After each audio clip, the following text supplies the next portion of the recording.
As somebody who is new to Booktube and to making book content on the internet, I've been thinking a lot about the types of videos I want to make, books I want to make videos about. Do I want to make videos about movies? This type of thing. And I figured what I would do is just to maybe take a page out of the book of some of my favorite Booktubers. Get it? And so what I'm going to do today, a lot of Booktubers do this, but the one that I follow the most closely is probably my favorite Booktuber, which is Greg, supposedly fun. At the end of every month, he goes through and he does a book haul. He goes through all of the books that he brought into his library for that month, and I'm going to do the same here today. In the month of July, I brought 9 books into my home library here. So basically what I'm going to do, I'm just going to go over them. I'm going to talk a little bit about them, why I'm interested to read them, why I wanted them, and we'll go from there. The first is called The Things We Never Say by Elizabeth Strout. I have been wanting to read Elizabeth Strout for a long time. I know she has won a Pulitzer Prize in the past for Olive Kitteridge. She's been shortlisted for the Booker Prize, and the first video that I made on my channel here was a reaction to the long list of the 2026 Booker Prize, of which The Things We Never Say is a part. And I figured it would be, first of all, a good challenge to try to read through the entire Booker list for this channel, and also a good excuse to finally read an Elizabeth Strout book. So I picked this up recently. I just started it yesterday. I'm already over a third of the way through, and so far I am loving it. It's kind of just a slice of life story about a man named Artie Dam. He is keeping a secret from those around him, and apparently there will be a secret that is being kept from him that I don't yet know about. But Artie, he's a history teacher. He makes a real impact on the lives of his students. He is a great friend. He goes to parties. He hangs out with his wife, and he makes a real impact on their lives as well. But where he struggles is to make an impact on his own life. This next one is probably the book out of all of these that I am the most excited to get to, and it is The Amazing Adventures of Kavalier and Clay by Michael Chabon. This is a story ever since I heard about it when I was researching different books that have won the Pulitzer Prize, which is something I've been very interested in ever since I got started reading and started taking reading more seriously, is book prizes, and the Pulitzer in particular, because I was so curious what it meant to be the best book, because so many books and so many genres have different things to offer. So what does it truly mean to be the best book of the year? So I've done some research into, the Booker Prize, the Pulitzer Prize, and when I was looking through them, this is maybe one of the ones I'm most excited to read, just because of, I don't know, something about it. I just am really excited to get to. The back of the book, there's words like magnum opus and epic, towering, swashbuckling thrill of a book. And it just seems so cool. It takes place in New York City around the time of World War II. It's just a setting that I love. When the world is in the thralls of the golden age of comic books. And the two main characters of this book decide to try to cash in on that. I think they make their own comics, and then I think they achieve pretty high levels of success in that. I don't know. I haven't really read that many reviews. But basically, they try to carve out a life and a career in that environment, and I can't wait to read this. And then the next one here, I have Warbreaker by Brandon Sanderson. I was in a pretty solid reading slump up until about a month ago, and one of the things that I've always found gets me out of a reading slump are things like sci-fi and fantasy, which is a newer genre that I'm getting into. It used to be Stephen King. Stephen King used to be my absolute go-to horror books when it came to getting out of a reading slump, and I think what it is I just want a book that is a page-turner. I want something that's written like glass, that you can just kind of look through and you can absolutely breeze through it to get through a story that's engaging, that gets me turning pages and gets me finishing a book. Brandon Sanderson has that Stephen King quality to it, where his writing is like glass, where you can almost just see, you're not even aware that you're reading a book. Like, the words don't trip you up at all. You see right through them to the story behind it, the story at the heart of it. I have read his first ever standalone that he published, Wondrous, which I guess is getting some sequels coming up, and I've read the Mistborn trilogy, the original Mistborn trilogy. This is the other standalone that he published before Mistborn came out, I believe. It's called Warbreaker. I don't really know all that much about it, except I think that color has something to do with the magic system, and anyone who reads fantasy knows that Brandon Sanderson does an amazing hard magic system, so this was going to be really cool. I picked it up. Looking forward to getting to it. I don't know how soon I'll get to it, but definitely one I'm happy to have now. And then we have another Pulitzer Prize winner, just another one of those that I don't know all that much about, but something about it just sticks with me that I might enjoy, and that is The Brief Wondrous Life of Oscar Wilde by Junot Diaz. And this is From what I can tell, if I just read off of the back, it says, Oscar is a sweet but disastrously overweight ghetto nerd, a New Jersey romantic who dreams of becoming the Dominican J.R.R. Tolkien, and most of all, of finding love. I mean, that's just a character that I know I can relate to, an overweight nerd with nerd dreams. I can definitely relate to that. And even just, the look of the cover, you're not supposed to judge books by the cover, but obviously we all do. The brief, wondrous life of Oscar. Wow.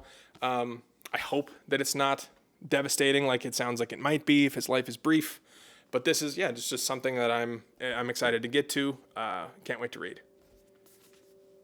And then the next one, continuing, you'll see that I bought a lot of Pulitzer Prize winning books. This one I bought specifically for this channel, for a project that I'm doing. This is the Netanyahus by Joshua Cohen.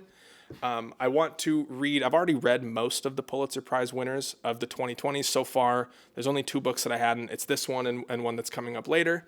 So I wanted to get this to read through them so that I can rank them here on the channel. I started to read this. I got about 50 pages in, about a quarter of the way through, and I had to give it up. It's not that the writing is fantastic. I'll go into it a little bit more when I do my ranking video, but just for what I'm looking for right now, and going again back to the thing about being in a reading slump, wanting something that I can kind of propel through. I'm still sort of in that stage, and this is just kind of deep intellectual ruminations about a lot of things, and it just wasn't the vibe. If you love a deep intellectual book, this could be for you, but it wasn't for me at this time. I may go back to it, but for now, it's good to have it in the library. It's good to have it as part of the Pulitzer collection, but I think that's where I'm just going to leave it for now. Moving along, this one, this is just look at this cover. Chuck Tingle, Lucky Day. This is just a happy little find. I was walking through my local Barnes & Noble. I was doing some of these numbers. You know how you just stand there sideways like this. I was doing one of those, and I just happened to, as I was moving along, come across this cover, and immediately I knew I was going to buy it. I didn't even have to read the back, just because of how it looks. It's so cool looking. But then I read about it a little bit, and it seems like a really interesting story. Basically, a statistics professor has to investigate a casino. There is a day, they call it the low probability event, where a whole lot of people died in some really unlucky and tragic ways, very improbable and bizarre ways. And at the exact same time, there's a casino in Las Vegas that becomes lucky to a level that is statistically impossible. And so they start to investigate what's happening. So that storyline and a book that looks like this, the cover that looks like this, I had to get it. I'm so glad I did. Another one I'm really excited to get to. And that brings us to the other book that I purchased, the last book that I need to read for all of the Pulitzer Prize winners for the 2020s. And that is Night Watch by Jayne and Phillips. I've heard a lot of mixed reviews about this. I mentioned earlier Greg, supposedly fun. My man Greg did not like this at all. I do my best when I go into reading a book to not let that sway me in any way. Even though that's kind of a tough thing to do. But I will approach this with an open mind. On the cover, on the surface, it does seem like something I might be interested in reading. It's set in the time of the Civil War at, I believe, like a sanatorium or whatever they called those. Yeah, it's the Trans-Allegheny Lunatic Asylum in West Virginia, it is an actual place. And now that I remember seeing that this is actually a picture, a drawing, a rendering of what that looked like. And I remember Greg mentioning in his video that this is actually still open. You can take tours of this place. And I think it's about someone who is admitted there and their interactions with other patients, doctors. I've heard it's pretty graphic. I've heard there's a lot of trigger warnings. So I'm going to read it at some point very soon just to get through that project and put it in the rankings. And I'm going to do my very best not to let what I've heard about it get in the way of me potentially enjoying it. I'm going to keep an open mind and have my own opinions about it, which is another thing that I'm trying to get better at, is analytical reading, reading things with a critical eye. I tend to be on the other side. I tend to be an anti-hater. I tend to just kind of like everything that I read for the most part. And I want to start looking a little bit deeper at maybe why I like things, and do I actually like it, or was it just okay? Maybe not buying into the story quite as much, and looking at the writing and things like that. So these are all just the journey that I want to go on with reading. It's part of the reason I started this channel is to dive deeper into that and hopefully find a community of people that wants to do that with me. And this will be a good place to start to read a book that I've been told I'm not going to like or that is not very good, but that I'm going to read anyway, and we'll see if my opinion is different in any way. Next, another one I'm super excited about and have only heard good things about so far, John of John by Douglas Stuart. This is another one. I had picked this up before it was announced to be on the long list of the Booker Prize, but it is announced to be on the long list of the Booker Prize.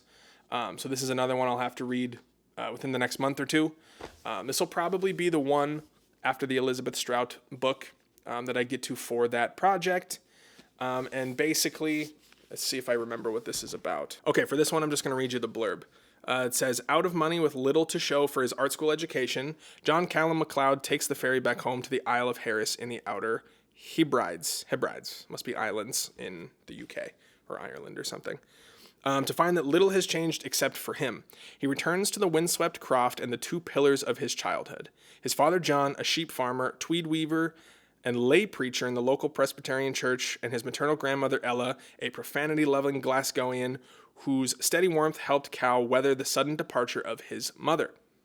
Yeah, it goes on, but this is just something, I think this is going to be a really atmospheric novel, and I like things that, I mentioned this in the last video about the Booker long list. One of their themes this year is, a review of one's past, how your past informs and influences your present and your future. I like a lot of that. This has a religious angle to it that's going to be really interesting. And I also love a story about a homecoming, about someone who left the place that they're from for bigger and better things and then came back because they either had to, maybe is the case in this book, or because they realized that home is where your people are, home's where your family is. And both of those two angles are great. It's something I relate to a lot. I live near my hometown. I moved back recently. I've lived in a bunch of different places around the United States and have always come back home. And so this is a type of story that I relate to a lot. So another one I'm very excited to read. And the last book that I have here is the only book of these that I have finished. Yet another Pulitzer Prize winner. It is this most recent Pulitzer Prize winner, which is Angel Down by Daniel Kraus. After this video, this will probably be the next one. I'm going to do a deep dive on this. This is an astounding book. I'll go into it more. It's the first Pulitzer Prize winner to be of a genre. This is like a horror fantasy book, sort of, war novel that managed to win. It's kind of a landmark achievement in terms of Pulitzer Prize and literary fiction. It is written beautifully. One of the weird quirks about it is that it is a single sentence. It's just one sentence throughout the whole book. However, there are a lot of paragraph breaks. The chapters are relatively short. It's not as difficult to read as that might sound, and it actually flows incredibly well. It's the story during World War I of a couple, one of the soldiers on the American side who is deplorable. He's a con artist, and he basically swindles people out of their money and out of their duties in the army so that he can stay away from the front lines. He gets paired with the other most deplorable soldiers in his battalion or his troop or whatever, because there seems to be, from no man's land, which is kind of the dead area between the two trenches where people don't normally survive, there is a constant shriek that they hear. And so these deplorable and expendable soldiers are sent out to take care of the shrieker. They do, and they come to find out, this isn't a spoiler, it happens right at the beginning of the book, they find out that the shrieker is an angel. And then they have to kind of reckon with that and all of these terrible people that have done terrible things and have terrible traits about them have to kind of reckon with that. And then it deals with a lot of other heavier themes. Again, I'll get into it when I do a deep dive on it, but this is absolutely it's the most unique book that I've ever read. It's an astounding work of literature, a work of fiction. If you haven't read this, if you made it this far in the video, you haven't read this, please pick this up. And there you have it, the 9 books that I added to my library here in July. I'm probably going to do one of these at the end of every month. Maybe we'll see. I'm still trying to figure out how to do all of this and how to make these videos. So, but yeah, I'm just trying to, and I'm also just trying to get used to talking in front of the camera. Candidly, I don't think many people will watch this. I don't think many people will make it this far. So I'm just kind of spitballing to myself. But speaking in front of a camera is not something that comes naturally to me. I don't like it. I don't like public speaking in any way. But it's one of the reasons, it's another one of the many reasons that I have decided to commit to this channel, is to get out of my comfort zone, to do things that are a little scary to me. And also, like, sitting down in front of a camera without a script or anything, I get to kind of dive deep, and I really have to think about what I feel about these books. And I think as time goes along, that'll help my analysis of things. It'll help me build a taste in what I like to read. And hopefully I'll get better at communicating. I'll get better at doing this. And hopefully this will reach an audience of people who want to go on a literary journey with me. That would be awesome. That's all I want out of this. Even if it's just a couple hundred weirdos like me, that would be really cool. So yeah, if you've made it this far in the video, I would appreciate a like and subscribe. I thank you for being here. Let me know down in the comments if you've read any of these books, if you're interested in any of these books, and let me know what you think I should pick up for August. Thank you guys.